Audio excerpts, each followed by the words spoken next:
Perfect. Okay, good evening, everyone, and welcome to the Monday, March 23rd, 2026 Board of Selectmen, Highway Commissioner, Cemetery Commissioner joint meeting with the Finance, Appropriation, and Advisory Committee. It's 6:30 p.m. and we are in room 321A in the Dudley Municipal Complex. This meeting is being recorded. Without objection, the Chair of the Board of Selectmen will facilitate item 7 on the agenda with the understanding that the FAA Chair will chair the FAA Committee concurrently, including any allowable discussions, questions, business, or motions requested or required under item 7. Mr. Siganovich is in attendance virtually. Could you just identify yourself, please? Carrie? Yes, this is Carrie Siganovich. Perfect. Thank you so much. We'll start with the Pledge of Allegiance. I pledge allegiance to the flag of the United States of America and to the republic for which it stands, one nation, under God, indivisible, with liberty and justice for all. First up, approval of minutes from March 9th, 2026. Madam Chair. Yes. So moved. Second. Can I second that? You can second that if you want to. I'll second that then. Any corrections, updates? Seeing none, all in favor? It'll be roll call votes tonight for us. Stephen Sullivan, aye. Jana DeShane, aye. Chris Starcheski, aye. Carrie? Did we lose him? No. He hang up on It us? appears so. Oh, no. All right, well, Let me call him back. Would you like me to call him back? if you could call him back, that would be great. For now, we'll just pretend he went to the bathroom. 3-0 in favor. Great. Next up, number 3, we have appointments to the Master Plan Steering Committee. We have 3 individuals, Braden Cutler, Liza Moran, and Jessica Sabine, all with a term to expire June 30th, 2027. So, Madam Chair, I make a Yes. motion to appoint, and if they're here and they want to speak a couple moments, Oh, they can. sorry, something happened. I lost everyone. Okay. Carrie Siganovich, aye. That's on the minutes. Perfect. Let's just amend that 4-0. Got it. Thank you. Okay, so we've moved on to the appointment to the Master Plan Steering Committee. Are any of the representatives here that are being appointed to the Master Plan Committee, and would you like to just introduce yourself and come on up? Hi, my name is Braden Cutler. I am currently the Conservation and Planning Board Clerk for the town. Just excited to help you guys in any way I can. Perfect, thank you so much.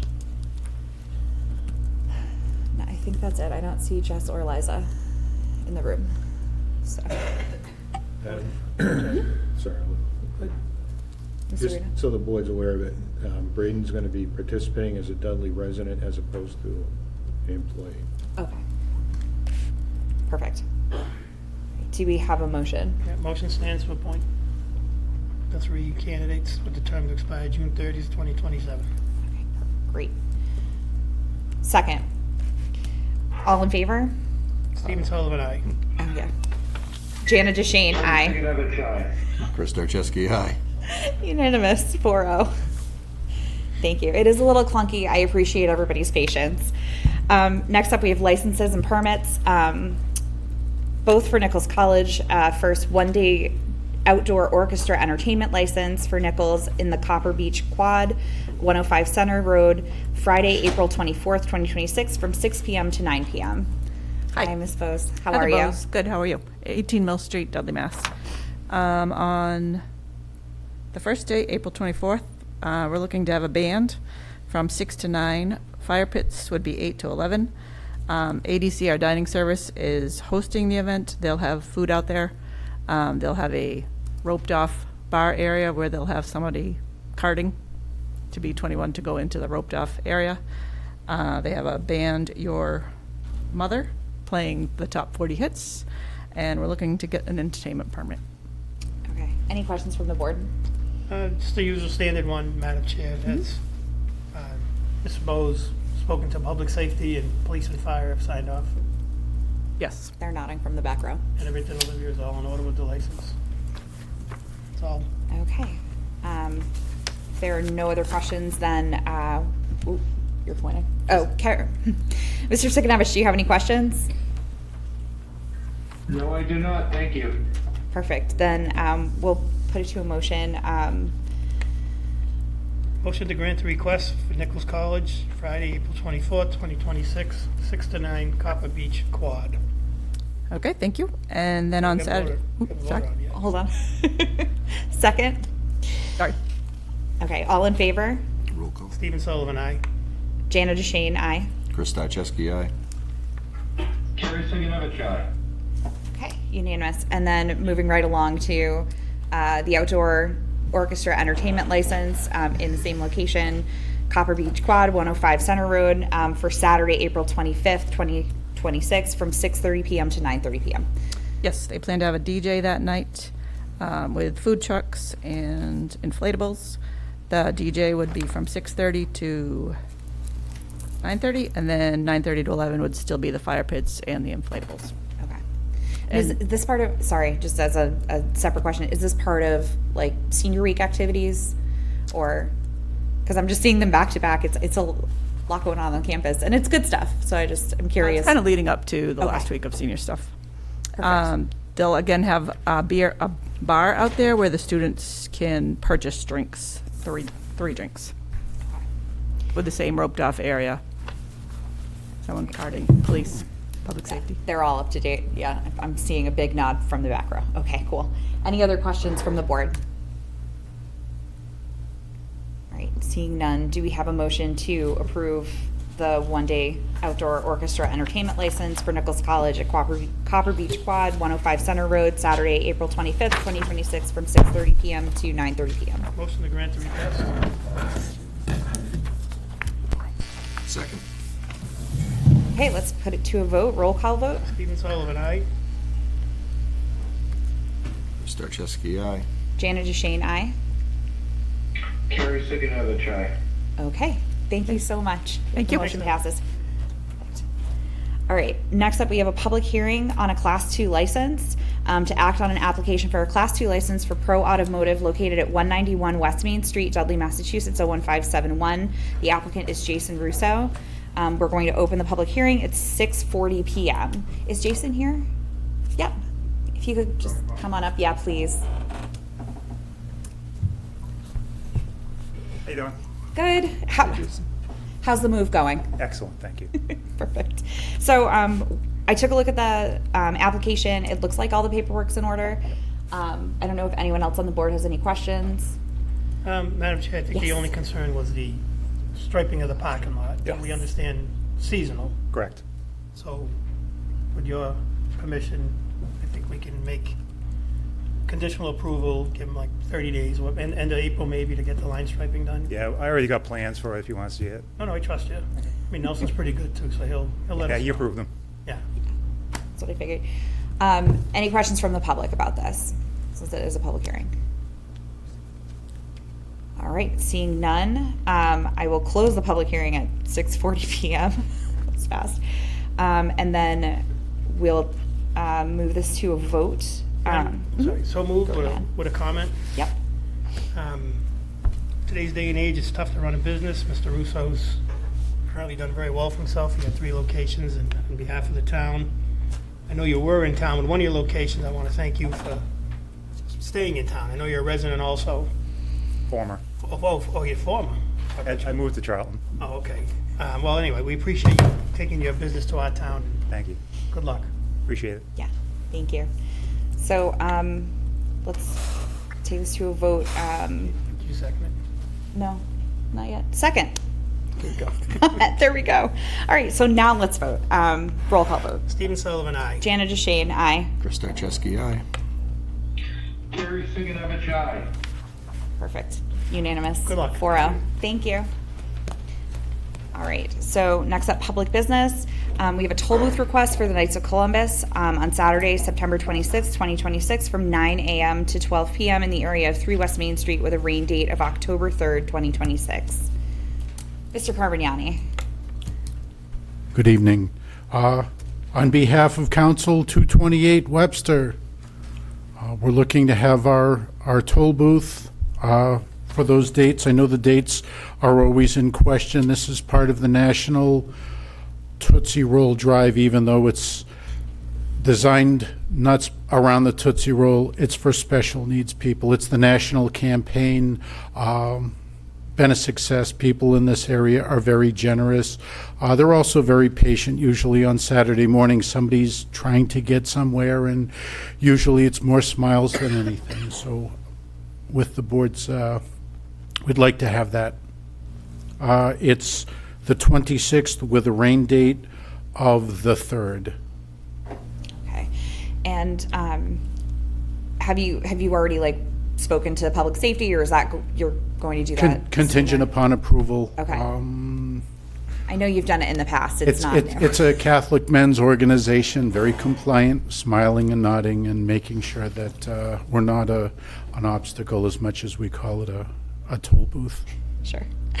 And Ms. Anderson we don't have anything else on the calendar so far for that date. I know it's kind of far out, but I just wanted to double check. Okay, with that said, do we have a motion? Madam Chair, make a motion to grant the request for the toll booth on September 26th, 2026, 9 to 12, contingent upon getting approval from public safety prior to that date. Second. And if there's no discussion, we will move it to a vote. Stephen Sullivan, aye. Jana DeShane, aye. Chris Starcheski, aye. Gary Siganovich, aye. Okay, thank you so much. Wonderful. Perfect. Thank you very Approved. much. All right, next up, we have a request for parking waiver for Nichols College move out on the west side of Center Road from Wednesday, April 22nd, 2026 through Saturday, May 2nd, 2026 from 8 a.m. to 7 p.m. in the area in front of the Copper Beach Dorms to the Olson Residence Hall. Hello. Good evening, Madam Chair. Good ladies and evening. gentlemen. Nice to see you all again. Yes, this was a similar request as we put forward last year. What ends up happening is the classes will end, I believe, on the 30th, the week after. And what had worked out fairly well before was obtaining this waiver to allow any students that are moving out when their classes end, they can kind of do it over a staggered time as opposed to having larger numbers of vehicles up there all at once. So it's worked out pretty well. We work with the police department. If there's any issues, they go up and monitor the situation for us. But it went pretty smooth last year. So this runs from the Wednesday, the week prior to graduation, and runs through the in the graduation. So graduation's going to be on May 2nd, and it's going to be up at the DCU Center. But usually have some stragglers that will come back and move out after that. So if there's any questions, I'll gladly entertain those. Any questions from the board? Yeah, just, Madam Chair, Steve, is it on a system time limit, somebody can only get a park there to unload, no one's gonna take advantage of it and leave a car there for an hour or two, right? Yeah, we usually put it out pretty spelled out at the beginning that you're there for a limited time frame, and certainly we encourage the police to come through if there's any abuse taking place. It's completely up to them if they want to cite anybody or do anything they want. It's been pretty good cooperation with it, and we usually do kind of monitor fairly closely. Is that, Chief McCallowitz, is that okay with your department?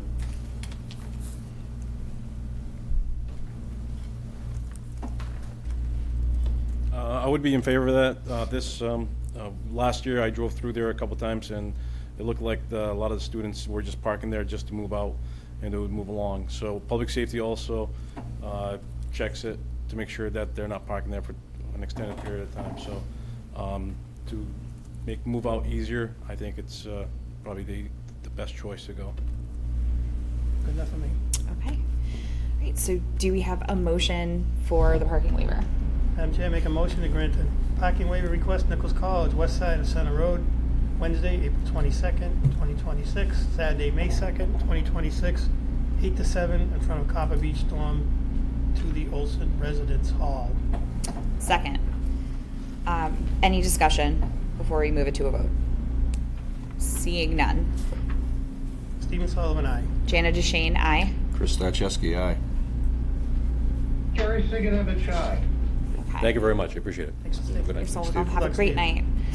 night. Next up, permission to hold annual townwide yard sale, Recreation Commission, rain date of Saturday, June 27th, 2026, from 8 a.m. to 2 p.m. at the Dudley Town Hall. This is just an update for sorry. Go ahead. Madam Chair, this was a Assistant Town request from the Administrator. Chair of the Recreation Commission. She realized she forgot to include a rain date when she appeared at the last meeting and asked if she could just add that on. Perfect. Sounds good. We don't have anything else booked as of right now for June 27th.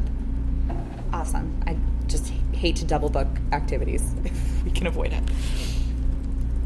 All right, so that said, then I will entertain a motion to approve the rain date for the annual town-wide yard sale held by the Recreation Commission with the rain date of Saturday, June 27th, 2026 from 8 a.m. to 2 p.m. at the Dudley Town Hall. Madam Chair, make a motion to grant the request. I don't know if you just want to mention what the original date was, if you know offhand. I don't. Remember what it Mr. was, Sarchewski, do you remember what the I'll have to look. original date is? If not, that's okay. I just thought we'd give some people this. Can't remember. Grant the request, June 27th, 2026, 8 to 2.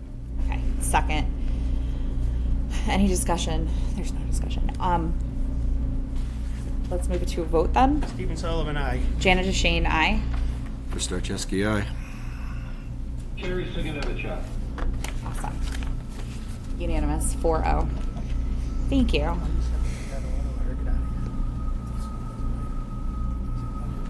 Oh, Without objection. So you can make her wait, whatever you want to do. could. Okay, so moving on to number 7, I think we're going to take these items out of order. Is Nicole here for the library? Hi.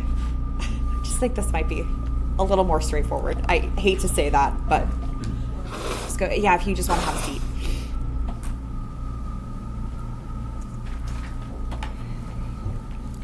Good evening, everyone. So we have a pretty straightforward budget this year. We're looking for a 1.85% increase, $7,500 to run the library for FY27. An additional $7,500, not total. I was going to say, I know you do a lot with a little, but 7,500 is a lot of little. A lot of little. Just a second to pull that up.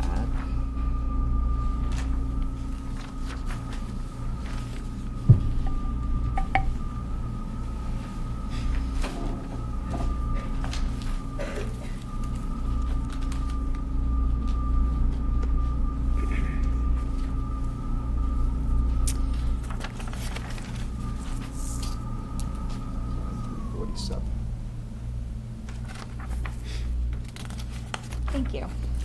Did you find it? Steve? Well, it's telling Max I'll have to close. I can see it. If I close it, I'm gonna lose it. It's all right. Okay. Great.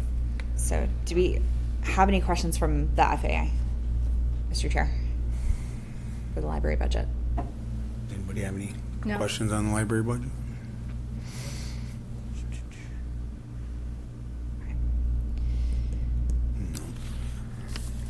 Probably reading glasses.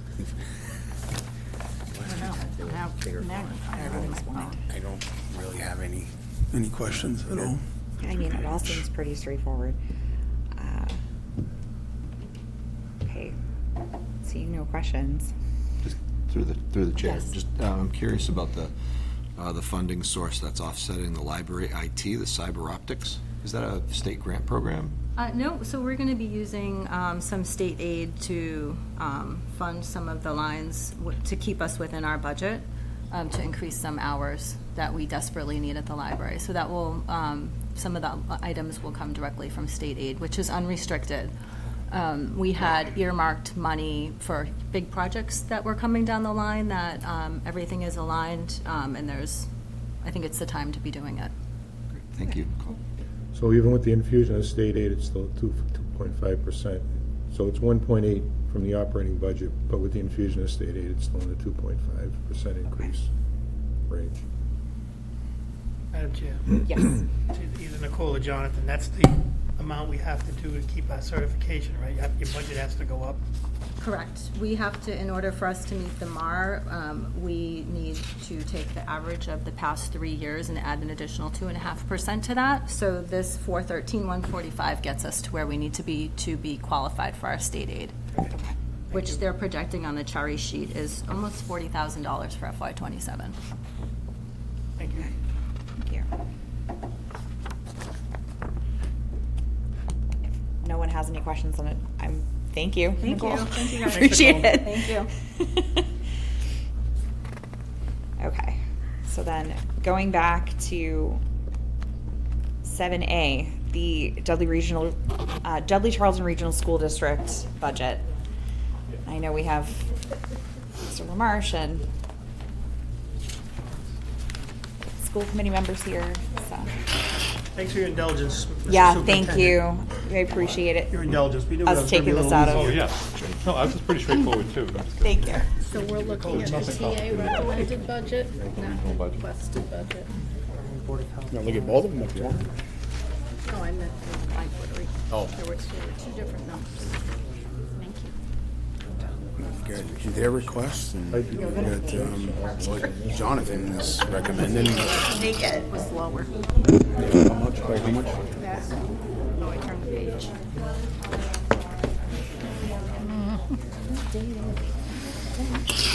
Bring Joe up in case he has any questions to answer. Say it again? Want to bring Joe up in case he has any questions to answer? Mr. DeSantis. About 140. Go. Not That way they will cut out the middleman, make him get up, get down. Great. Get a microphone there. Right there. That Oh, little yeah, guy on we the got a little table. one, yeah, the Hey, little- you got like 3 of them here. Huh? So many. People want to hear it. They do. In Selectman Sienkiewicz, I did try to email him while I was in the meeting here, a copy of this, so I hope he has it. I tried to send it 2 different ways.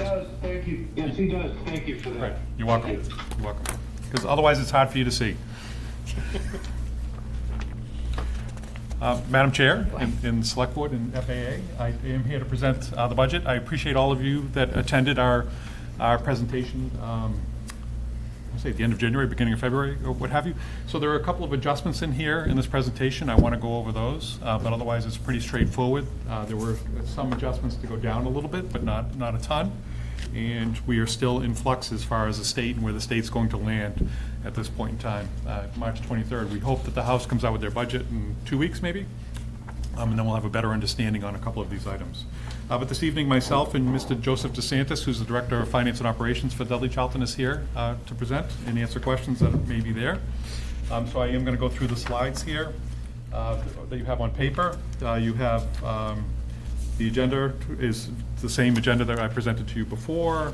We talk about on slide 3, how we have to be good stewards of the community's tax dollars. I wasn't going to read all of these things into the record, but I just wanted to make sure that we know where we stand as far as finances for Dudley Charlton. And keep in mind, this is an overview, and there are details available, and you can always schedule a time to meet with Mr. DeSantis, who will to gladly meet with you and go over any questions you have about any details. That's extended to both Board of Selectmen as well as FAA, but also community members who may have questions too. Please reach out to Mr. Joseph DeSantis. I also want to recognize that we do have members of the school committee here this evening. We have Chair Costello, we have Anthony Avi, we have Maureen Chickering, we have Caitlin Panzik, Kelly Zeller, and Kathleen Cavagnani, and we also have if we're going to touch upon capital, we also have Stephen Pusateri, who's our Director of Public School Facilities here as well, in case there's some questions on that. Okay? Thank you. You're welcome. So I'm really starting on page 4, the slide 4, that talks about assumptions and risks. There were a couple of adjustments here that I think are important to highlight for you as a community. The minimum contribution from Chapter 70 right now, that's still intact. We haven't seen a change in that, and we don't believe that there will be a change in what the governor has put in her budget. Keep in mind that there is a lot of work going on about the detail that's under that regarding hold harmless. Dudley Charlton Regional School District has been a hold harmless district since 2009.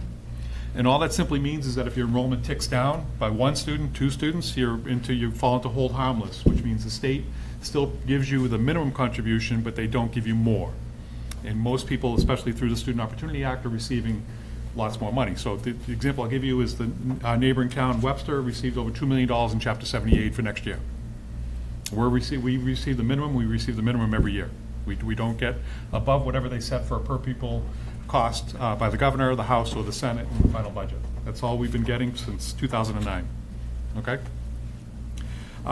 With 272 districts in hold harmless, which represents 85%, there is more work going on around the state as to what hold harmless is doing and the impact on public education. Now that SOA, Student Opportunity Act money, this is the last year for that. So our neighboring towns that have been receiving a lot of Student Opportunity Act money will not be receiving that in that form in the following years. And we're hoping that there's some reauthorization with Chapter 70 funding for all of us in districts, especially those in hold harmless. Some hold harmless districts now are hitting more urban centers. And because of that, we believe that there will be some legislative action at some point in time on that.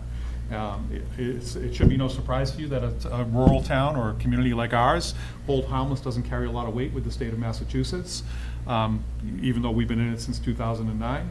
But we do believe that there will be some changes in that moving forward. The next item I have on here is excess and deficiency. It's stable for FY27. Keep in mind, I do explain this. There's a little plus green mark next to that. I've explained this in the presentation over a couple of meetings now. We did receive additional minimum aid in Chapter 70 last year after the budgets were passed. Districts had two choices. One was to go out and spend it. We could certainly identify something in Dudley Charlton that we'd like to spend it on, or you could put it in your E&D, for example, and use it to offset the following fiscal year. That's what we chose to do. It's a conservative principle, and it's a conservative approach, and that's what I prefer and support, and I know that you as a community and the school committee does as well. School choice and charter assessments, we do believe that they're stable, but we didn't check that box still because we're still waiting to see what the final number comes. We're still using that as an offset to reduce the overall budget moving forward, the level service budget moving forward. Okay? Before you move on, when do you tend to get like more stable numbers as far as school choice goes? Because I know it's kind of that time of year where like 8th graders, for example, are trying to figure out like where they're going next and things like that. I'm just curious. Yeah, we don't get a final number until, right now we're in a window of reporting school choice in March. You do that twice a year, use school choice numbers and stuff, so we'll have a better sense of that, but you never really ultimately know because even, for example, Dudley Charlton, we accept school choice through the month of September, so we would never know what the final number would be until then, but we're trying to go over the past couple of years of trends and try to see where we're at, okay? Now, this is, you asked this question, and I didn't change the wording here, but we do level-funded supplies and technology, meaning that it's level service of what those things are moving forward. It's not a substantial increase, and any substantial increase that you would see moving forward for us would really be in high-quality instructional materials, and we're using Amazon money from Charlton to offset that for both. And that money is used for Dudley Charlton Regional School District, so it does help support Dudley's finances as well. But basically, our supply lines have been very consistent year over year over year. Federal entitlement grants, we do believe that these are becoming more clear for us. We did check that as a green box. That was not checked when we initially met as a group, and the reason why we have some clarity on that is because they've asked us to budget 25% less than we've received before. So that's at least clarity on it. But I want to be clear to you as a community, and I have to school committee as well, we're going to live within what those grants are. We're not looking to take that 25% and now move it over to operating and ask for more money in operating. Part of that, there's a couple reasons for that. One is that we do have to live within those grants and try to use them, optimize them, and use them to the best we can. But we are going to face someday that those are going to change completely, and if we can't move it all over into operating budget, we've got to figure out how to actually work through it. So that's what we're trying to do. We're not asking for more money in the operating side of this to try to make up that 25%. We're saying we're going to live within that 75% allocation in federal grants. We're going to do everything we possibly can to make sure that we do that. Again, conservative principle, conservative approach. I want to believe that that's appreciated. And then reimbursements remain stable for FY27. We'll know more when the House budget comes out in the beginning of April, what that really looks like, because even last year, and I've explained this before, transportation, we know as a regional school district, we get reimbursement for transportation. Remember, that's a lagging reimbursement. That doesn't come in this year. That comes in after this year's expenses for next year. Last year, the House was going to reimburse us by 100%. Well, that didn't happen last year. And then all of a sudden, if you've been reading, the legislators are trying to pass surtax surtax for the, I forget, the wealthy in our state, to try to offset that and bring that back up closer to 100%. That's still uncharted territory, so I didn't want to check that box yet until we have a firm belief as to what that actually is going to look like. And the House will give us kind of a general idea. We can use the House to compare it to the governor and then try to work with our senators to see where we land on that. But I think they're going to be stable, but I just want to have a better picture on that. Okay? Makes sense. Any questions on those assumptions and risks that we face? Yeah. And these are pretty regularly, yes. The minimum Chapter 70, what's the amount per pupil? It's $50 per pupil right now? No, I 50, can check on that and 75? give you that dollar amount. 50 or Give me a 75? minute. It's not. We want it to be higher. 50's like nothing. Say it again? 50's like nothing. For years, it was $30 a student, for years. For the whole year per student. That's what we got for an increase in state aid, $30 per student that we have. Which, that feels like So nothing. he's looking up the number. Yes. Yeah, I can actually, it's over there. Just give me 1 second. Yep. We'll get that answer to you. I have a couple numbers in my head, so I worry that I say the wrong thing sometimes with that number. Now on slide 5, these are the areas that have specific focus for us for an FY27 in preparing this budget. Class size, the school committee has been very clear on their expectations around class size for us as a district.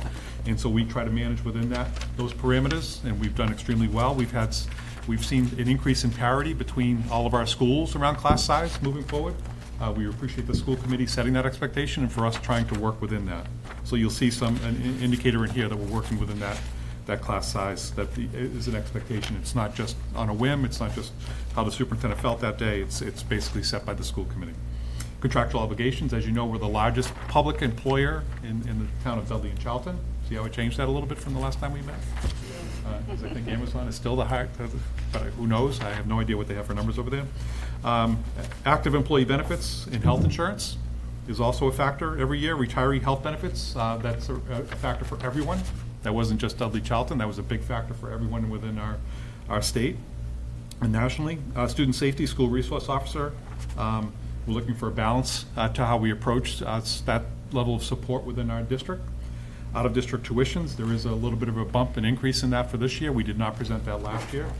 And then regulatory overload and restoration of a position, restoration of what was previously a part-time position to now a full-time position for us as a district, which is extremely important. It's been endorsed by the administrative team and thus far supported by school committee as well in the budget going in there. But I'll talk about that a little bit more.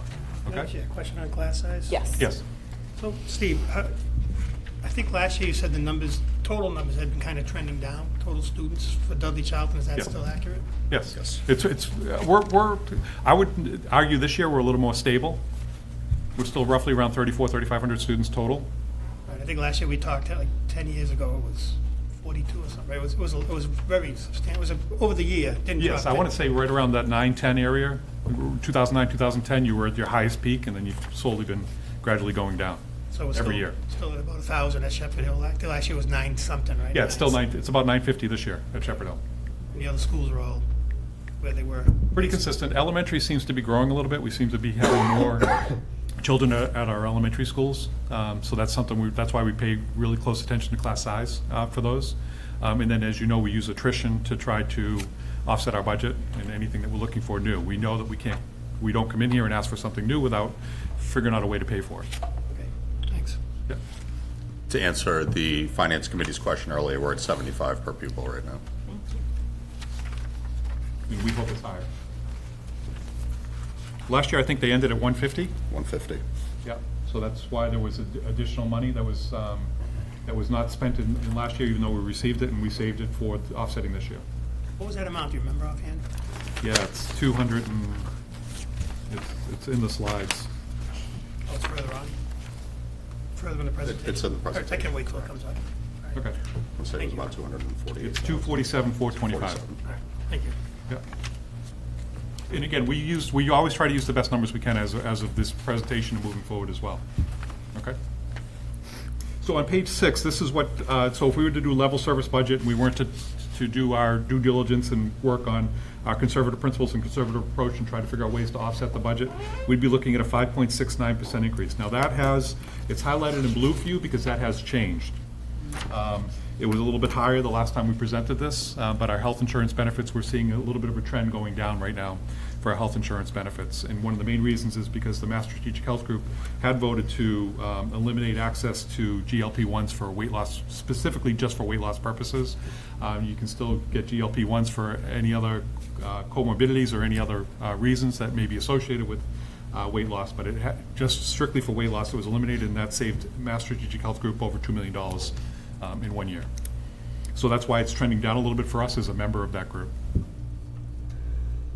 So once again, if we were to do level service and move everything forward, this includes capital and everything else, it'd be a 5.69% increase, so 3.5 million, 38,541 is a budget. But again, we know working with working with two communities, this is now my 6th budget presentation, that that's too big of a number. Unless we were willing to do a lot of work around that, and we're not in that position to do a lot of work around that, meaning look for the towns to support an override or something of that nature. We're not in that position, and we're not requesting that in any way, shape, or form. Okay, just to be clear. And to add to that, the state is really, a lot of communities in the state are really looking at overrides at this point in time. And to fuel that with regionals, you saw 69 regionals are in hold harmless right now. The Department of Elementary and Secondary Education is actually scheduling and holding a 1/12 budget workshop for the first time ever to talk to regionals about what it's like to get into a 1/12 budget. So there's a lot going on financially within our state. I think we're in pretty good shape as a regional district. We appreciate the town's support in FY24, and I think we're still realizing some of that moving forward. So we're not in that position to be looking for an override just to add clarity, but pay attention because the rest of the state, there's a lot of districts in the state that are looking for that at this point in time. Especially those that are held harmless and they receive no Student Opportunity Act money, like us. So looking at the areas of specific focus, I'm highlighting on page 7, student safety. Our request here is we do have a school resource officer with the Town of Dudley that works with our Dudley schools, and we really appreciate that, and works with Shepherd Hill. We're looking to do a similar model with the Town of Charlton and do a cost share for a school resource officer for our schools in Charlton. We think that this is a good balance to that approach. We work extremely well with the Charlton Police Department, as we do with the Dudley Police Department, but we think that this would be advantageous for us to try to look. It is an increase of $30,000 to $35,000 to our operating budget, because the other half of that would come from the Town of Charlton. We do think that this will really provide a lot of support for our students, given the nature of everything that happens in our world today, especially around social media, AI, generations, all that kind of stuff. We really need that support at this point in time, so that people, our students, our staff, everyone understands the criminal part of that, but also the police support of that as well. The next ask that's within this particular budget is the regulatory overload and restoration. That's on page 10. However you want to look at this, it does add, it takes a position that was part-time before for us as a district, and we didn't restore it through the FY24 process. We eliminated that position. We're at a point now where we need that, but we need a little bit more beyond that as well. So you can look at it as, yes, it's an increase of $105,000 for the year, but you can also look at it that it's basically a $55,000 increase based off of what we previously had before FY24 and didn't restore back. We didn't feel like we needed it, but now we do feel like we need it at this point in time. One of the main reasons that we need it is because of the number of out-of-district placements that we have. You'll see an increase in that. Out-of-district, line item for out-of-district placements is a multi-million-dollar line. We do need some more oversight and management of that particular line item. So that's what it's to help as well. Also, we just had a review by the Department of Elementary and Secondary Education. It was a integrated focused monitoring review. They changed the night. The reason why I may not know, because it used to be tiered focused monitoring, but now it's integrated focused monitoring. And we're learning that there are more gen ed type things that are now involved in our Department of Special Education that requires them to do oversight. So the examples I'll give you is one is MTSS, which is multi-tiered system of support. It's a gen ed function. but the department is expecting that the Department of Special Education is front and center and leading us as a district within that particular area. That's new to us, and that should be new to everybody in our state. And the other one is what is called a student support team or a student study team. And that's for students that may be struggling learners within the school. They refer the student to a student study team within the building. And then the study team comes up with interventions or systems to support it, and that's through either MTSS or other systems. That used to be a gen ed function, that's now falling under special education oversight as well. So those two alone are almost a full-time position to oversight, because one of the things you have to keep in mind is we have 7 schools. So the oversight and everyone getting on the same page is a heavy lift for us. So those two, getting MTSS on the same page and getting SSTs on the same page, student support teams, is a heavy lift for us. There's no doubt about that. Because keep in mind, we have 4 elementary schools, and all you have in those 4 elementary schools are principals. There's no assistant principal within those particular schools. So the principal has a lot on their plate. To actually put this on their plate as well is going to be too much. And it was already on their plate, but that's why the state, I think, I don't know if it's brilliant or not, moved it over to be overseen by the Director of Special Education and Student Services. And also, we've had a 30% increase in the students identified with disabilities in the Dudley Charlton Regional School District. That alone is obviously a sizable increase. We are somewhere around 700 students that are receiving some type of service or identified as a student with a disability within the Dudley Charlton Regional School District. That is not just our trend. That is not only a national trend, it's a state trend as well. But we need oversight and management of that to make sure that we're doing it right and doing right by our students that are identified with disabilities. And what was MTSS? What's that acronym? Multi-tiered System of Support. Thank you. So it's often called, you'll often hear in our business, you'll hear Tier 1, Tier 2, Tier 3. Tier 1 is general education, Tier 2 is support within the general education environment, Tier 3 is you just roughly, you can consider that the student with disability and receiving that specialized support for that. So what our district does extremely well is Tier 1 and Tier 3. Mm-hmm. We need to really work on that Tier 2 within our district. And that's, again, it was falling under gen ed, which it should because it is a general education requirement, but the oversight of that is falling within the Department of Special Education. Okay. So I know adding an administrator is never an easy thing. If I had my druthers, if I had my wishes, I would definitely add like an assistant principal at Heritage Elementary School with 450 elementary students in it, only having 1 principal. Again, you'd be hard pressed to find another district with an elementary school that size that doesn't have that support in it. We're not at that point. This is a district-wide position to help out all 7 buildings. At some point in time, hopefully, we can come back and ask for that. But we are one of the lowest when it comes to administrative costs in the state of Massachusetts. And the next couple of slides keep reinforcing that we are extremely low as a district when it comes to oversight. And I have to tell you that the regulatory requests, the regulatory demands, the regulatory actions, meaning the Department of Elementary and Secondary Education, their unfunded mandates, we'll call them that, not legally, but we'll call them that, and all the requirements are they just keep coming. They just keep coming. There's no stop to that. So I was going to go into details on those slides, so I'm going to page 14 now on the projected class size. So this is where we use attrition. We look at our class size, we look to build parity. Keep in mind, attrition, just for clarity on attrition means that somebody is either retiring or leaving the position, and we're just not going to fill it. Attrition doesn't mean we're firing somebody, okay? Just to be clear. So right now, looking at the parity for class size, you can see the adjustments that were made on slide 14. You look on, for example, on Mason Road, we're moving from 6 to 5 teachers in grade 1. In Dudley Elementary School, we're moving from 4 to 5 in grade 3 because of enrollment. We're moving 5 to 4 in grade 4, which means it's kind of a wash within that building, but that's the assignments that happen in there. But I wanted to be transparent in this presentation. At Dudley Middle School, we added an additional teacher last year for class size. We're moving to 6 now within that particular grade and staying with the 7 at the 8th grade level for Dudley Middle School. And then in Charlton Elementary School, there are no adjustments. At Heritage, there is an adjustment from going from grade 2 from 7 to 6 based off of class size, from 6 to 7 in grade 3, so that's a wash. And then the number of students coming from Charlton Elementary School for an intensive learning center, which is what ILC is has increased. We have to actually open up a third section of that within Heritage Elementary School. So we're taking one of our fourth grade classroom teachers and converting that to an ILC teacher for posting for next year.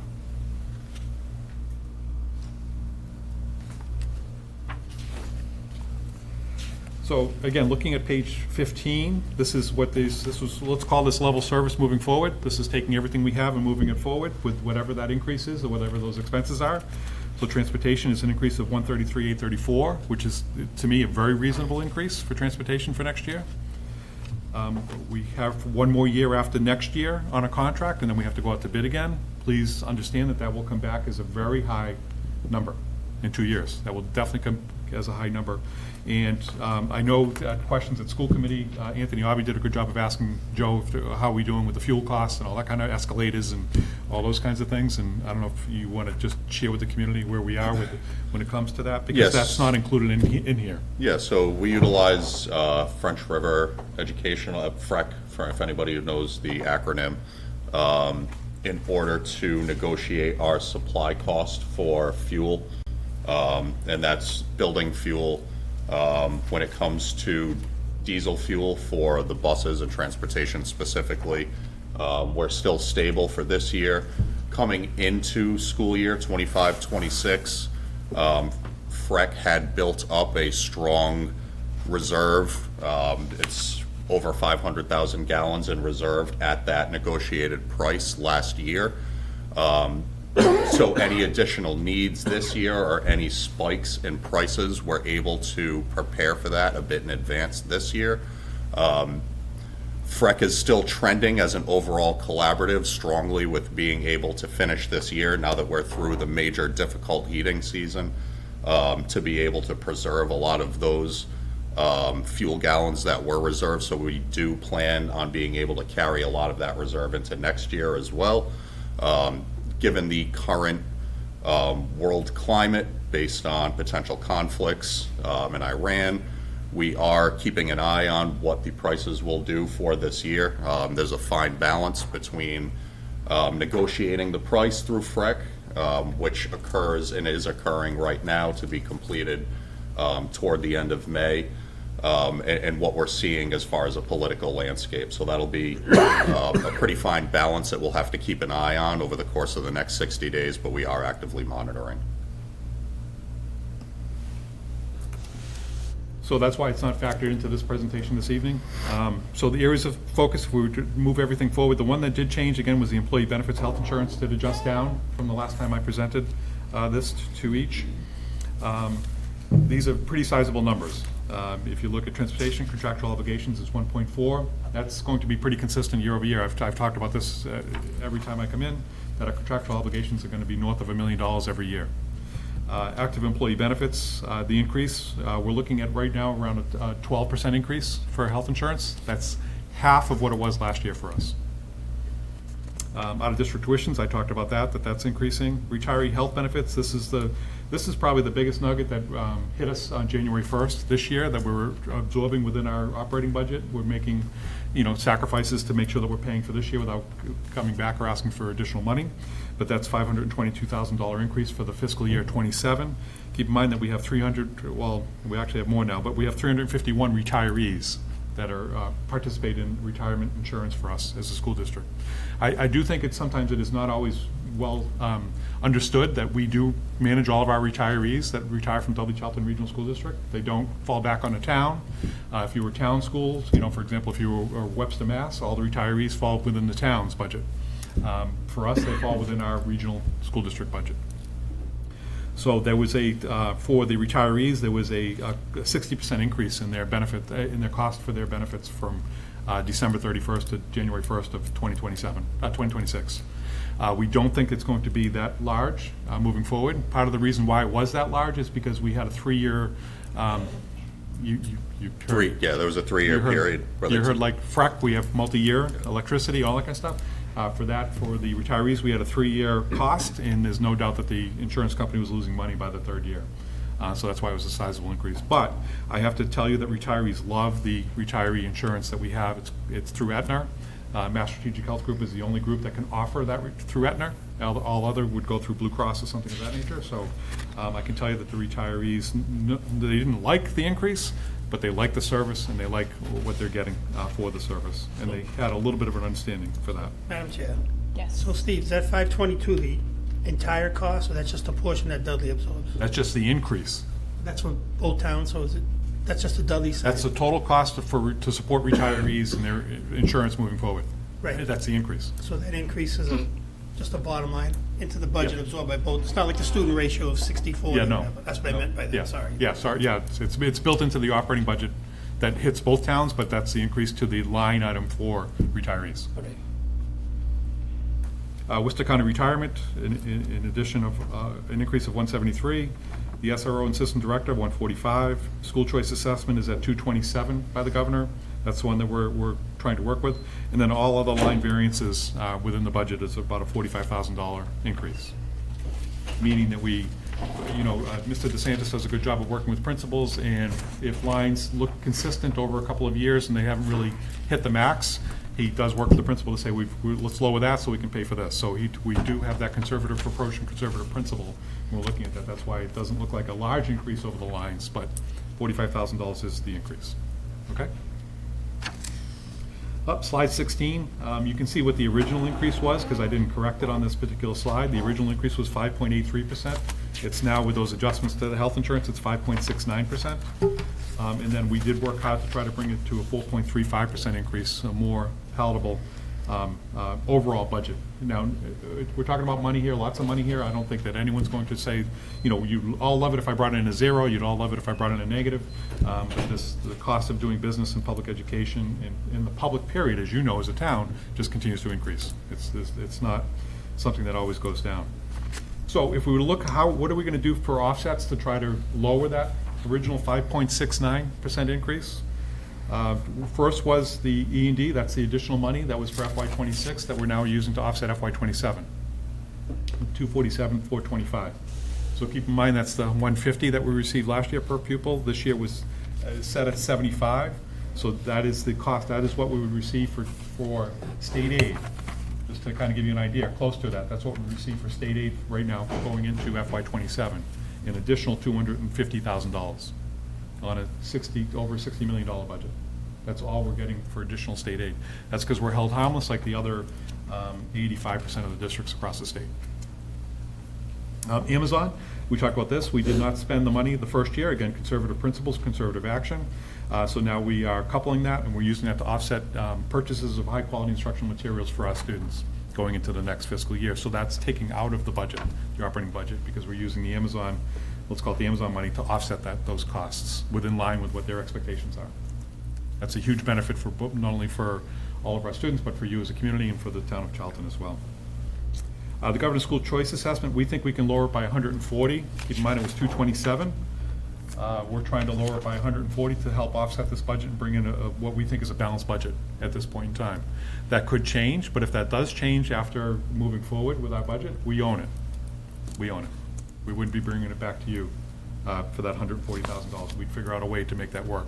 As we've done year over year. Again, I've done this for 6 years. We've never come back to the town to ask for additional money. We've never come to a fall town meeting or another meeting and ask to offset things or pay things. We try to manage in what we're doing, and that's your expectation, and I can live with that. I appreciate that. Okay? And then class size management, the attrition of 3 staff members is about $195,000, so that brings a total of $832,425 is what I would consider offsets. To bring the budget down to $2.7 million, $6,116, or a 4.35% increase. So page 17 is reflective of that. And then I would ask you to turn to page 18. This is the assessment sheet. This is what it looks like coming to the town. The school committee did vote on this at their March 11th meeting. So this assessment sheet was voted on. So if you really look at this, and I'd be happy to have Joe talk about answer any questions or details that you may have in this. If you look at the subtotal for operating budget for Dudley at $496,843, that's an increase of $132,000 from last year. I know it's still dollars. I know it's still a percent. I know there's factors in there. But I want to believe that an increase of $132,000 for the assessment for the town of Dudley is something that, that we can work together on.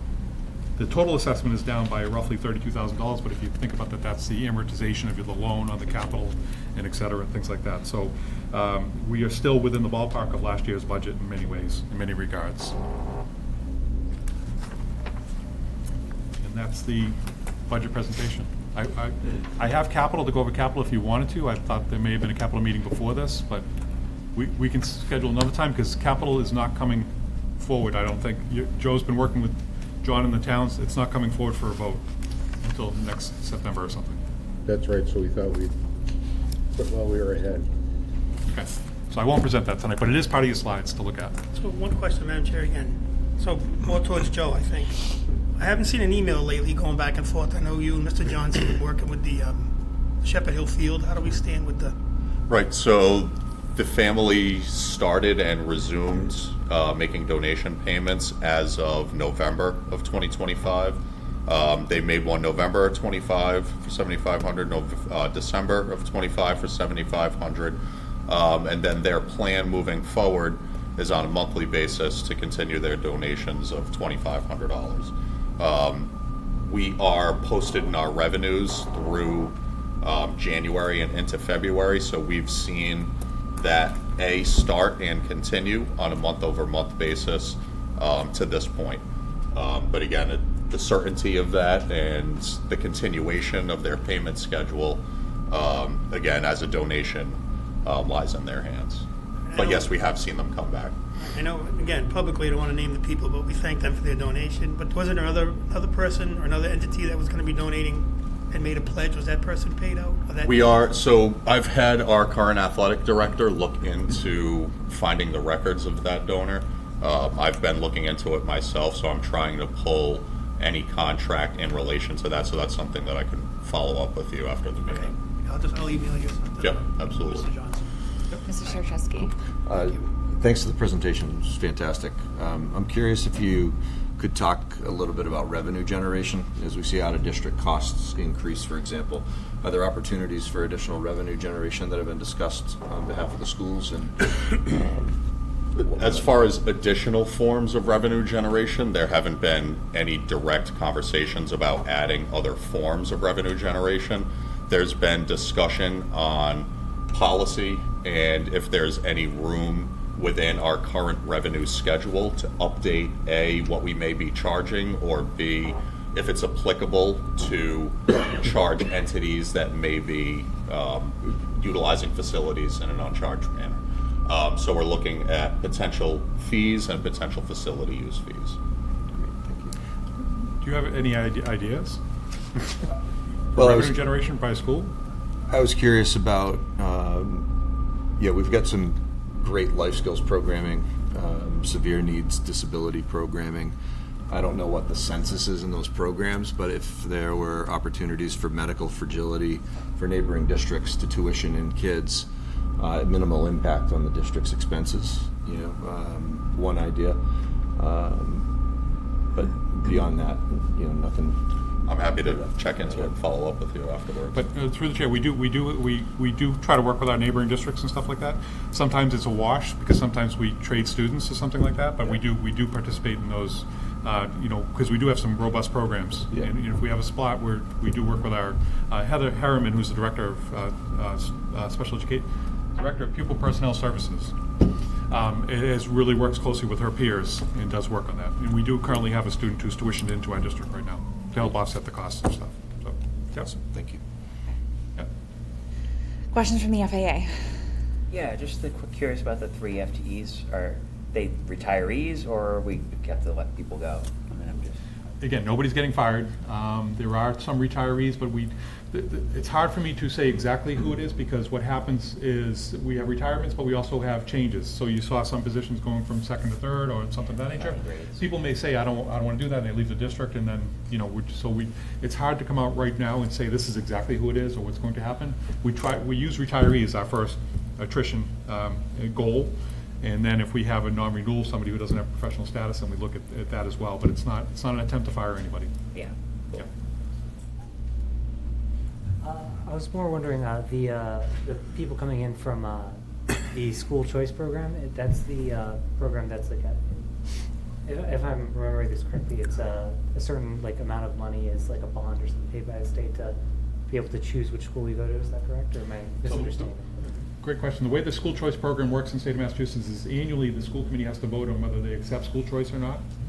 The school choice program, from my perspective, still needs to be revamped a little bit when it comes to finances, because forever, I don't know when school choice was started, but forever you get $5,000 a student to school choices within our district.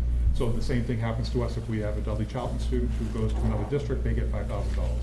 There are some increments to that based off of the level of service that student may need. So let's say, for example, if it's a student with significant disabilities and they require an additional adult, that increment can be put into that charge against that other community. Dudley Charlton does not have a lot of school choice kids that go out. And if we do, most of them that I've seen and I've reviewed are parents who work in another district, bring their kids with them and go through the school choice program. I've been in a district where school choice was a huge factor. Here, we receive more school choice students than we do sending out. And the increase from people coming from out of district, do you feel like that's not adequate for the amount of people coming in to? I think $5,000 is incredibly low for a student coming into our district. If you look at our per pupil expenditure, around $14,000 is what it costs Dudley and Charlton in our district to support an individual student. $5,000 doesn't come close to $14,000 per student. How often does that get reassessed roughly? It has never been reassessed since it started. And I'm going back, this is my 16th year as a superintendent. I meant the board, not like the state program, the board itself, because you had to School committee? Annually, usually April is when they vote. Thank you. Yep. So is that a revenue neutral, or is it a revenue loss? You say more come in at the 5,000? It's an addition for us. We have more school choice students than we do send out, but the governor still assesses what we should pay for school choice for outgoing students, and that's why we're working on that to offset our budget this year. What we receive for school choice money is always offsetting our budget for year over year. So there's more coming, you said there's more coming in? Yeah, we have far more students coming in that are assigned out for school choice. Like a 2-to-1 maybe, or you know what the ratio would be? Maybe? I can tell you right now, it is closer to 3-to-1 in versus out. And keep in mind, school choice in Dudley Charlton is only middle school through high school. Right. Is there a legacy to that? If there's a kid at the high school and another kid transitions, they automatically get, I guess my question, is everybody automatically accepted? No. We have waiting lists for students, but there is a provision if you have a sibling that we have to move you to the front of the line, yes. Okay, so if someone's at the high school level and someone transitions in the middle, Yep. they get first crack? Yes. Okay. Yep.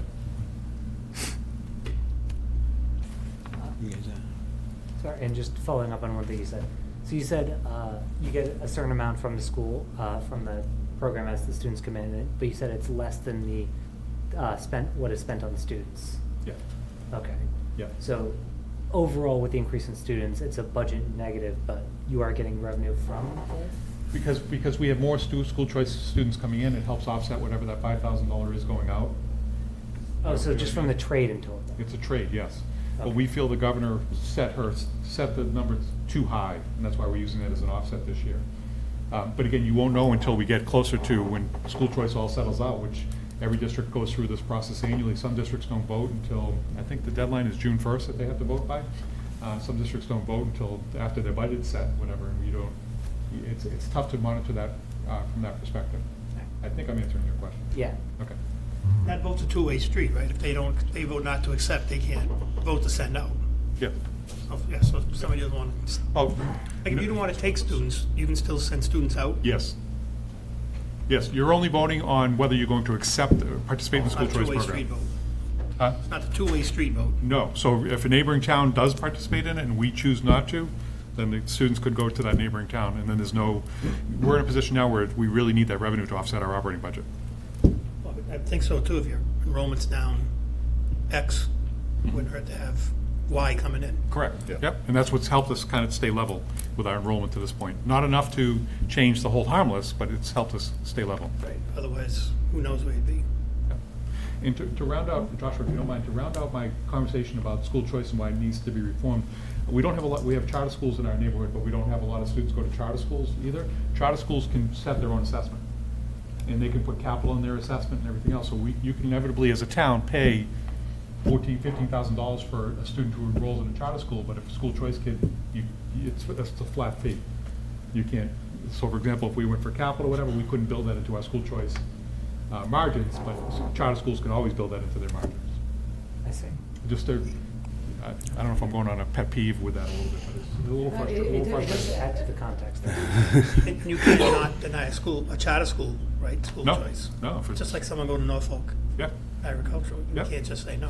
Well, the difference with Norfolk is that falls on the town. Right, but I'm saying, Yeah. same concept. Yes. We can't say to someone, we can't afford it, sorry. Correct. No, You can't say it to a charter school. And they can say, I feel bad, we're gonna charge you 18,000. you're correct. Yeah. Yep. What a system.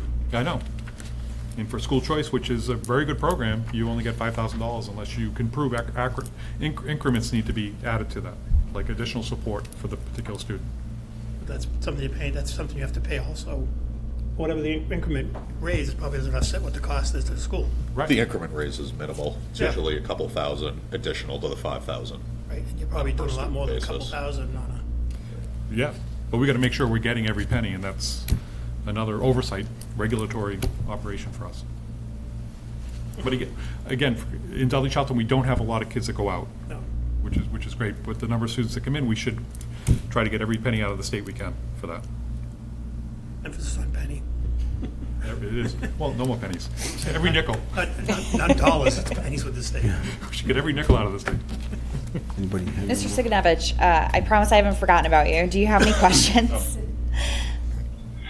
No, thank you, Mr. Sullivan, for bringing up the process with the donations and how that's going. Additional updates over time, I think, would be appreciated, not just for us, but for the public as well. The reason for those questions came from the public. So if we could get updates out to the public on that over time, that'd be great. But everything else I had was covered, so I appreciate the opportunity, Madam Chair. Thank you. Of course.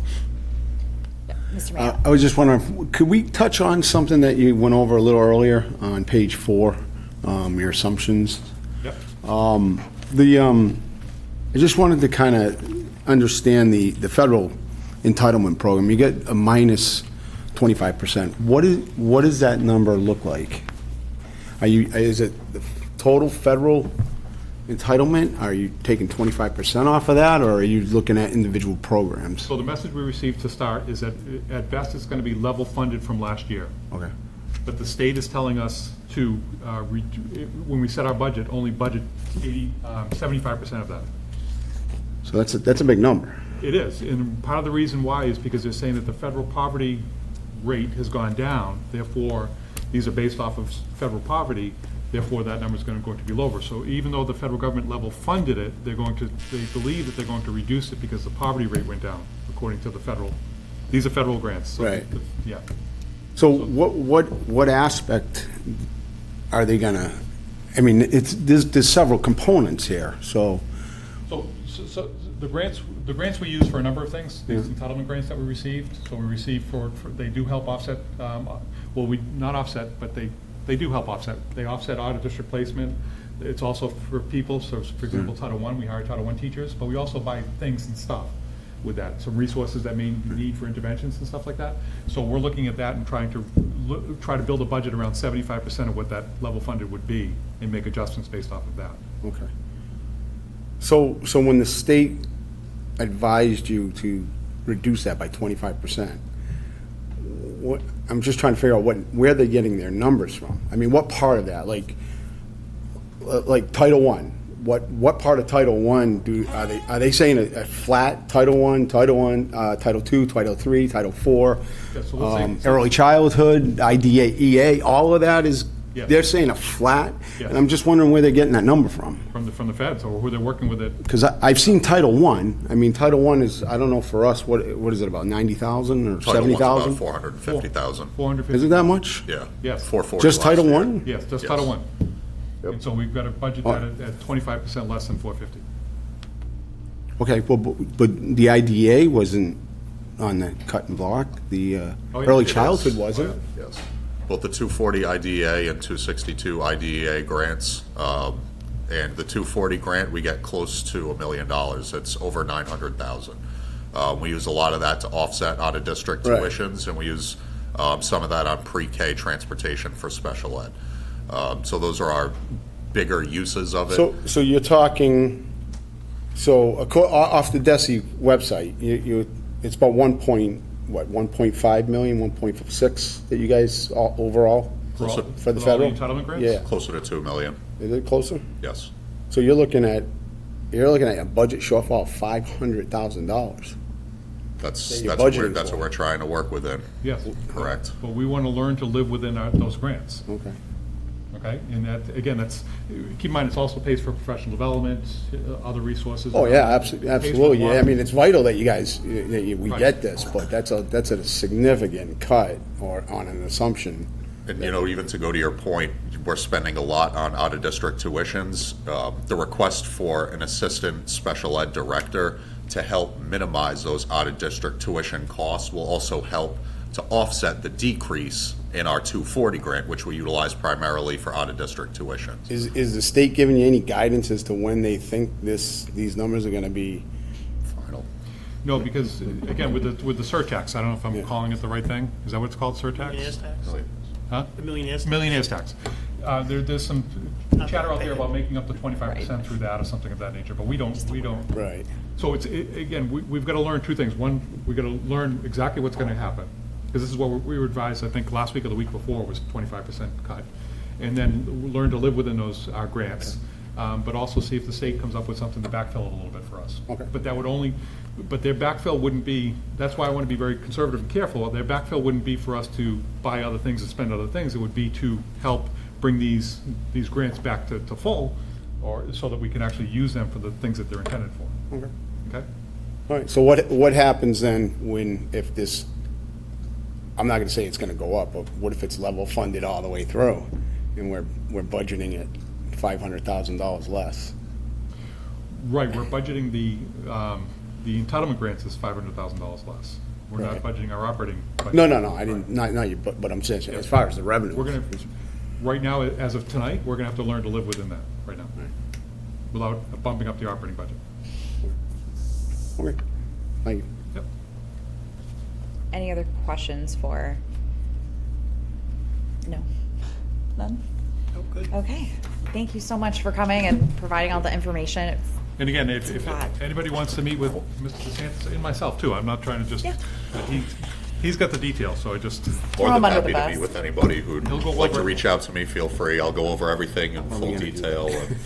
Yeah, book about 5 hours, we'll go over every line with you. doesn't have it. Like a half a day, any half a day. great. Stab my eyeball I an love hour that. after. Thank you. Thank Thanks, you. guys. This was with the DESI, this was off the DESI website, with the federal grant. Do we have anything else that we need to discuss about the budget before we move on? Desi's. There's nothing on the agenda, so. You might want to talk about revenues, Sarah. Something, district educational, something. And we can do that even though it's not itemized? Okay, great. Sarah, would you like to come on up just before we close out budget discussion, just so that we can talk a little bit about revenue? Everybody's favorite part. Good evening, everyone. Like, And I did hand out a bunch of information. It's not 100% finalized. I've been kind of very busy collecting information and flowing it through a bunch of templates. We have gone through all of the departments in your requests, and we've also collaborated first pass on revenues, and noted that there was a shortfall. Go ahead, get it over with. Well, it says 1.6. I want to say that I don't think it's that high. There's a lot of numbers in there, and I want to double check with the state on when I'm projecting the revenues, if I'm using the right number. So that's kind of what I spent my afternoon trying to, because it seemed pretty high. We do have a lot of increases in the expenditures from last year, primarily in public safety, highway, when you add it all up with the education on top of it. So, and not a whole lot of additional local revenues. When we project up we're seeing $100,000 more than the original pass-through from last year. So, you know, we want to get a little deeper dive on the numbers before we finalize anything. So that's what I'm going to be focusing my energies on in the next few days, to get you something better. But I think we just wanted to let you know that first pass, it did look like we came in short about 1.6 million. But I'm confident that we can get it a little closer before we have to make any significant cuts or anything. So, everybody knows that we usually go through our initial shock and awe, and then we start looking at stabilization, reductions. Those are not reflected yet in my recommendations. Right now, it's kind of late in the day to get the 1.6, but right now I'm looking at capital improvement stabilization, maybe using 240,000. From stabilization, 362. We're looking to defer maybe 101,000 in spending till October, depending on what our free cash number is. And potentially an overall reduction of 271, 228 off the initial budget requests, beyond what you see in front of you, to get the balance. That's before we take another pass, or during the time we take another pass at the revenue projections. Sarah mentioned they're mostly contractual obligations. We've also had a pretty steady increase in health insurance, which we hope to get a hold of, which we're getting a hold of over the last 2 weeks. So we should have a more specific number after the finance team meets internally for that. We don't anticipate it going up much, but there is some runoff that needs to be paid out.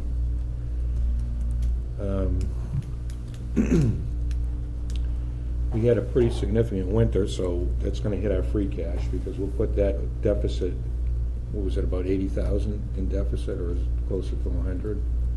120.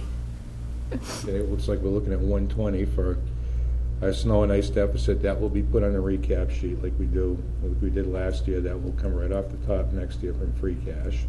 So we'll raise it that way to pay that off. So we got a lot of work to do still. So to Any get, suggestions that you may so have? John, to get to the 1.6, you're using 800,000 in stable to get to the 1.6? Oh, at least. At least. That leaves us nothing left in stable. What do we have, 1 point something in stable, 1.1? No, we have 831. How about capital, stable? Oh, that's both. That's both. Right now, we have 578 in capital stabilization and 252 in gen, and that includes, we took free cash. Yeah. At the end of last year, we put $200,000 back into the general, I believe. So we've got a lot of work to do.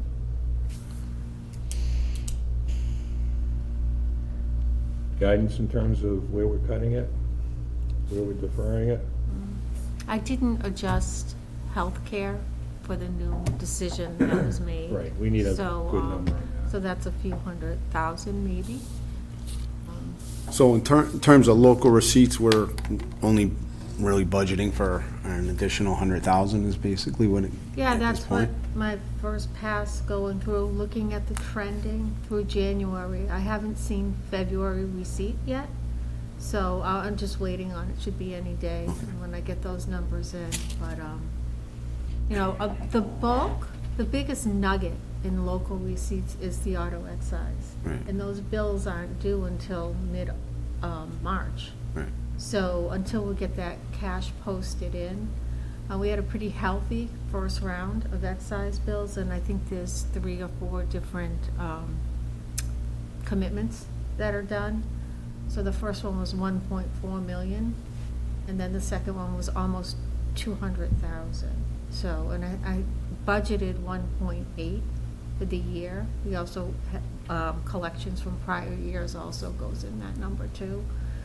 So, you know, we play the game. We could go up a little bit, but, you know, we play the game again when we do the recap and bring them down. Where were we on that at the end of February? And we have that, At do we have? auto excise? Yeah, Yeah. we've only collected, well, we hadn't committed. We Right. just committed in February for 26, and that was the 1.4. So I had like 200 and something, it's on the cash sheet, of collections from prior years' auto excise that had come in. So Are we up at the end of February? Are we up or down, or? I haven't Can't. posted February cash yet. Okay. So as soon as I get that posted, I'm just waiting for a couple items to be done, and then Rich will give me the okay, and I can post it. The Diamond Hill Tower and the Amoresco lease, what, is that kind of a swap thing, or No, what's no. going on with that? Now, Diamond Hill Tower, when they paid, when they started, they gave us a check for $100,000, and we recognized $50,000 in '25, Mhm. $50,000 in '26. So in '27, we're only gonna be collecting the regular lease payment. Okay, so that, Right, it looks but like a part of net. that deal, which we can't project right now, because frankly, DOR wouldn't let us project it now, but we get 50% of all the cell sites that are leased on that tower. So, That could be a new So- stream in. I mean, that could be a decent amount of money, but Do we have any it. kind of rough idea, or? No. And then the Amoresco lease, We get half of what they get, so. so what's the Amoresco lease, that starts for fiscal '27, or is that? It started in '26. It's right, it started last year. That's for the landfill itself. We took a lot of money up front because of the regulatory issues we had at the dump. And So it's still- it's going up? Is that correct? Where are you? Gee. It's an increase. We have, hold on. When we first signed that deal, we took the developer's fee to help us get ahead of the testing around the landfill. So it's gone up, but it's been more, like 2 or 3 years ago, it was a little bit more. Okay. But it's fully online now, so. Yeah, it came, we've got year to date, we didn't budget for it.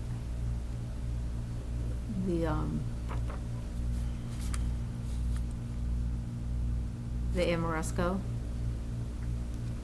Oh, because mine says 49,290.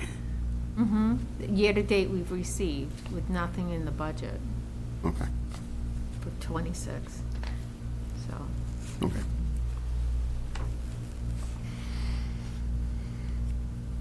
And it does, it's loopy with the, is it Diamond Hill, the one that's? Yeah, just kind of 49,996? like it's, Yeah. it's on the same amount of money, so I figured there was some sort of, No, that's. but it's completely definitely- different. Yeah, it's completely different. So. Yeah, and then things like cannabis, we thought Greatest Hits left, but they continue to bring money in, so we were talking about it today, and it's like, I think we originally had 150, and I dropped it down to 100 because I thought that the business was going under, but someone took it over, so we continue to Right, get it's in cannabis receivership. payments in. But it's actually doing a little better in receivership, I think, so. Yeah. So there's some, a little deeper dive on some of the line items, and then, like, I'll take another look at the 49 for Amoresco. I just can't answer your question on the top of my head. but-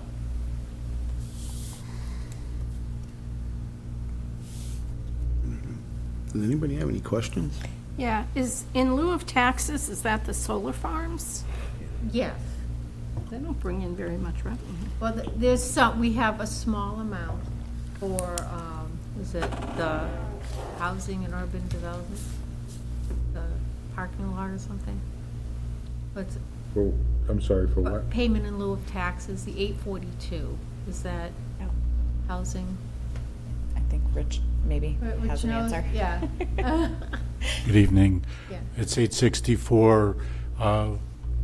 It's for the place on Schofield Ave. That's the payment in lieu of taxes. It's your only one. Your One of the solar The farms the has- solar arrays are billed as personal property, and it's part of everything. Your assessor will go through, if there's $10,000 that's due, you have your real estate, and then you're backing into a value on your personal property once you've set the tax rate, so that that $10,000 for first, second, third, and fourth are brought in. So that's how it's done. It's considered, again, personal property. There's no payment in lieu of taxes, even though it's, depending on how it's set up, either it's a steady or it's a declining one, or an increasing one you might have. But that's something that's taken care of. It just collected through my office, and we square that up. I'll make a little side note saying nobody's in arrears. Historically, I couldn't say specifically everyone paid the third quarter, but we're not chasing anyone for fiscal '25. Yeah, but my question is about those solar farms, like in front of Shepherd Hill and down the street that Nichols is on. Don't they have payment in lieu of taxes when they were approved? Okay, I'll explain it a little differently. So we have a solar array. The Board of Selectmen has an arrangement with the power producers, and there is a payoff schedule for, we'll call it 20 years. So if what is due for the solar array in front of Shepherd Hill Middle School, say it's $10,000, the assessor goes through and assesses real estate taxes for the parcels that contain the solar arrays. Personal property gets billed combining with that for the balance of the agreement price. So at the end of the day, there is going to be a personal property bill and real estate bill that equals to the charted 10,000. And it's going to be plus or minus a penny, which is why you will always see an abatement at one point, because your Board of Assessors are trying to figure out, in anticipation of the tax rate being set, what the first and second quarters are going to be to balance out the third and the fourth.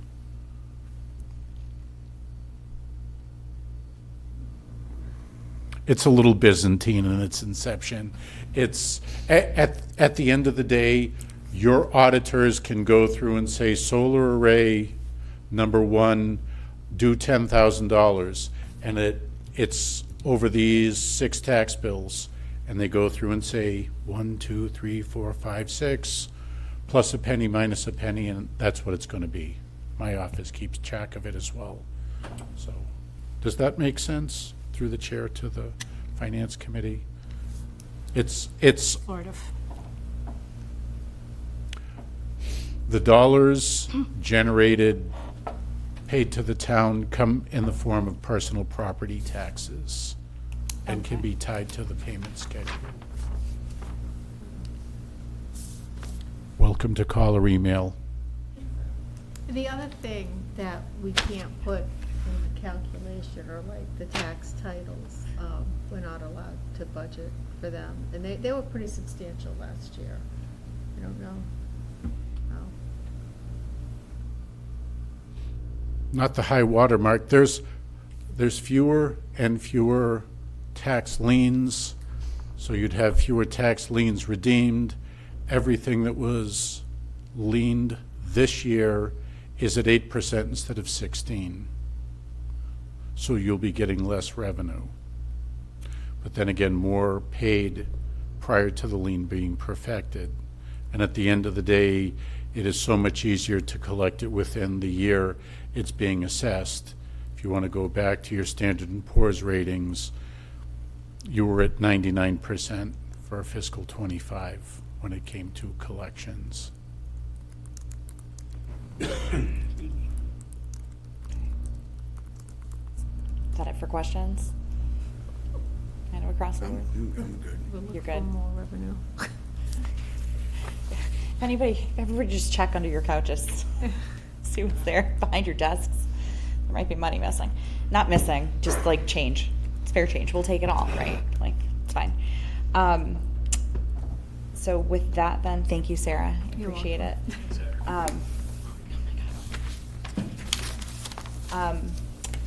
Without objection from the other board members, I think I'd like to skip over or pass over the TA report, the departmental communication, and board member comments because we have to get to executive, if that's okay. If FAA doesn't have any other questions related to the budget. I don't have any. Yeah. What's your time frame, John, in terms of I think looking we're for a gonna have to stick another recommendation? meeting in, much to everyone's delight. Are we gonna wait until, The next, we still have to hear from water and sewer. And we're gonna need some time to work through all the recommendations here, so. I mean, it looks pretty far away at this point, It always does. so. Okay, I'll leave it at that. Open to recommendations and suggestions. I mean, through the chair, we're looking at a short-term budget fall. I mean, I know talking long-term isn't exactly helpful at the moment, but are there any other like long-term projects that we could possibly look into as a town that would be more like reasonable to generate revenue? Like, I'm not sure if like an apartment complex somewhere, like, I know that's not really like. I know, from your lips to God's ears, right? Yeah, it's ideas, but it's not helping in the short term. Part of the thing when we develop a budget is DOR always looks for initial revenue payments before they, or signed, sealed, delivered agreement with the first payment in good faith already being made before they consider it in projected revenue. So every year we balance our budget for July 1st, and then we actually fix and set our budget in October. That's just the way it seems to work every single year, because we never have a full picture in front of us, no matter how close we get to it, until we get to October and all the budgets have been settled and the revenues collected have been settled, and we're able to realize a free cash number and come up with a balanced budget for the remainder of the year. It just seems to be the way it works every single year. We don't have the extra money to play with to balance in July, for July 1st ever, to legitimately balance July 1st. Thank you.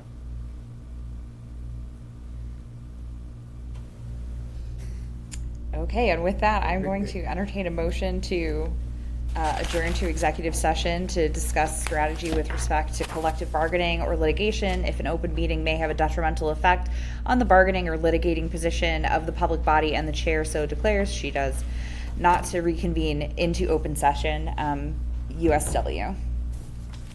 So moved. Seconded. Okay, roll call vote. Stephen Sullivan, aye. Janet, oops, sorry, go ahead. Chris Dachewski, aye. Janet Shane, aye. Jerry sitting like a shy. Okay, thank you, everyone. I really appreciate your patience and sticking it out, even though I skipped over your stuff. Our next appointment, Thanks. our Thanks, next Becca. meeting is April 6th.